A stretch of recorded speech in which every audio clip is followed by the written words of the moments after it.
मित्रांनो बघा, फक्त तुम्हाला 3 वर्ष इन्व्हेस्टमेंट करायची आणि टॅक्स हा लाईफ लॉंग सेव्ह करायचा, त्याबरोबर तुमची वेल्थ सुद्धा क्रिएट करायची। आता मी तुम्हाला एक एक्झाम्पल सह समजावू। बघा, आपण जर दरवर्षी 1.5 लाख रुपये गुंतवले, हे असे फक्त 3 वर्षासाठी गुंतवायचे आणि जर आपण 30% टॅक्स ब्रॅकेटमध्ये जर असणार तर जवळपास तुमचे 46,800 एवढा टॅक्स वाचतो।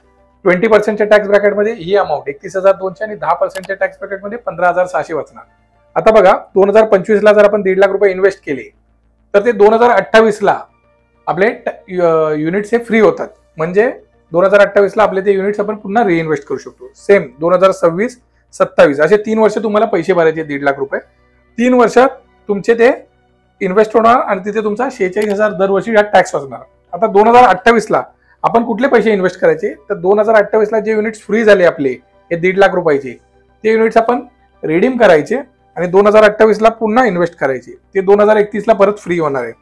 29 ला पण सेम 26 चे यूज करायचे आणि 2030 ला 2027 चे आपल्याला रिइन्व्हेस्ट करायचे। असे करून ही सायकल चालूच राहणार आणि आपण आपला टॅक्स हा दरवर्षी वाचवणार। धन्यवाद मित्रांनो।